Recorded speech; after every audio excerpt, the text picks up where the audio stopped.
everyone and welcome to Sarah's Stories. Today we're going to be reading This Secret Garden, illustrated by Alan Marks.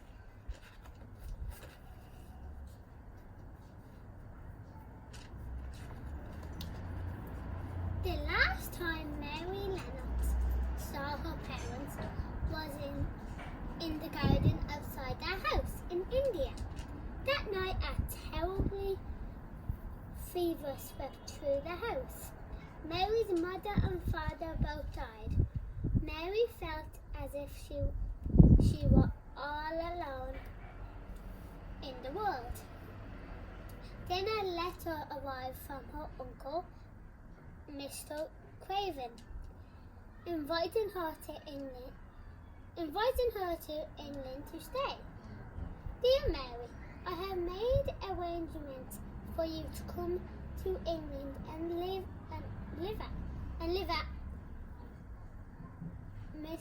Mrs. Manners' house. My housekeeper will meet you in London and escort you here.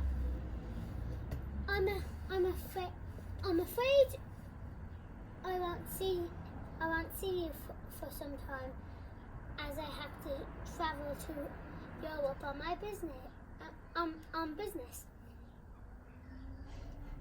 Your love, Mr. Craven. I don't like it here, thought Mary, as she crossed the wild, wind-swept moors.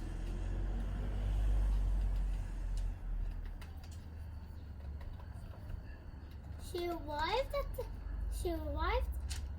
at the house late at night. Her uncle was away, the housekeeper said, and left her alone in a shadowy room. Outside, the wind howled like a lonely person.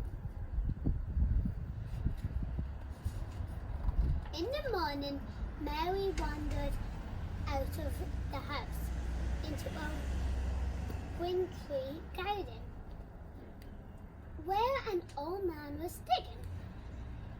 What's behind that wall? She asked. Ah, said the gardener, that's the secret garden. Mr. Craven shut it up when his wife died. Then he buried the key and went away. As he spoke, a robin floated up and perched nearby.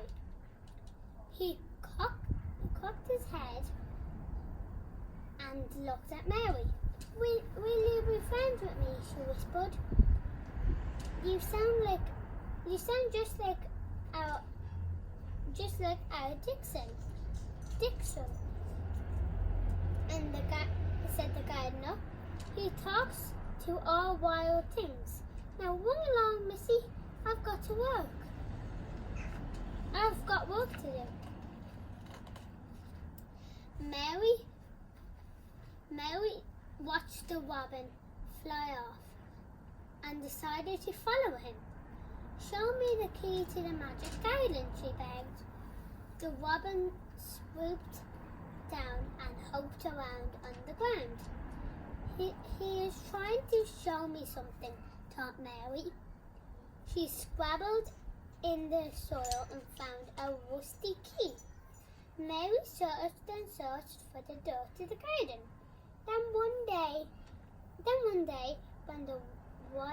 when the wind came in sweet scents gusts from the mirror, she found it. She put the key in the lock, and the door creaked slowly. Mary was inside the secret garden. It was all magical, mysterious place. A hazy tangle of rose branches and silk and spilky green sheet tossed up and through the wintry ground. Mary spent all morning in the garden entrance. The chute looked up so crowded. She cleared spaces around them. The robin shrugged as though pleased someone was gardening here at last. Outside, she saw a boy, a fawn by his side. A boy with a fawn by his side. "Are you Dickon?" She asked shyly. He nodded. "Can you keep a secret?" Mary asked. "I keep secrets all the time," Dickon replied. Secrets about fox cubs and birds' nests. I can't keep a secret. "Come with me," whispered Mary, and led to the secret garden.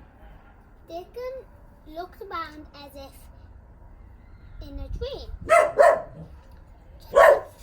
Sorry, that's my dog. "I never thought I'd see this place," he murmured.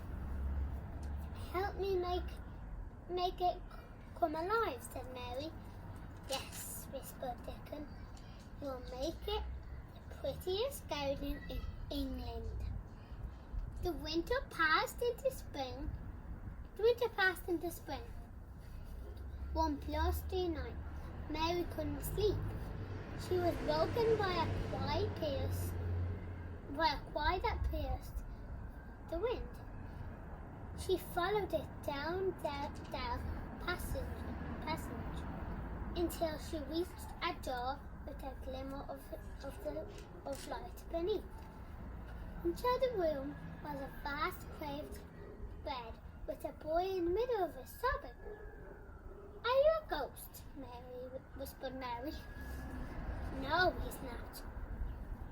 "I'm Colin Craven." "Mr. Craven's my uncle," said Mary. "We are cousins." "Why did no one tell me about you?" "I'm not well," Colin replied. "My mother died when I was born, and my father can't bear to look at me. Just like the secret garden," said Mary, and she told him all about it. The sun and rain and buds bursting into flower.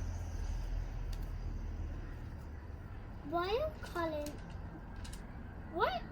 Colin closed his eyes and dreamed of the garden coming alive,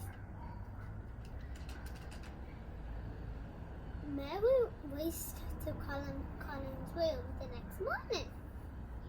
"I've brought you a friend. I brought a friend to meet you," she said. "Will you take me to the garden?" asked Colin.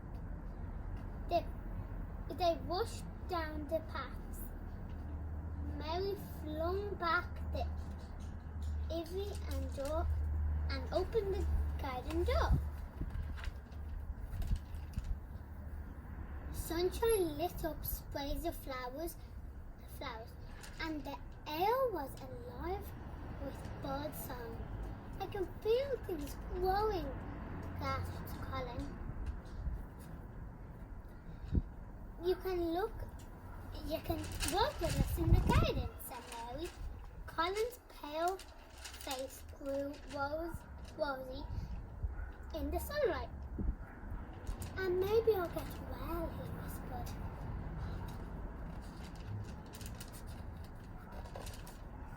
Every day they played and worked in the garden, and every day Colin grew stronger.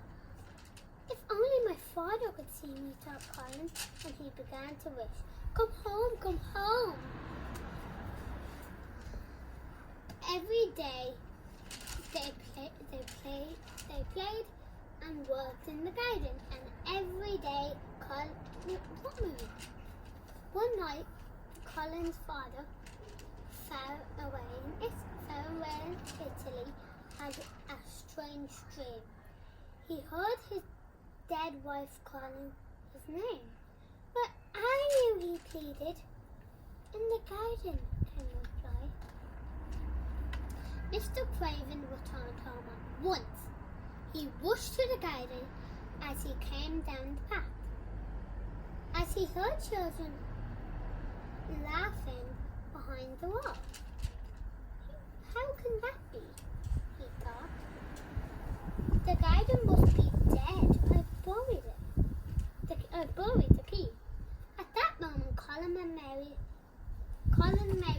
burst out of the garden door. "Colin!" gasped his father. "Is that really you?" "I'm better, father. I'm better at last. It was Mary in the garden." "The garden," he murmured. "Just like my dream. It's a magical garden," said Mary. "Come inside and see." The end. What I loved about the story is the way Colin just got better and better every time he saw Mary in the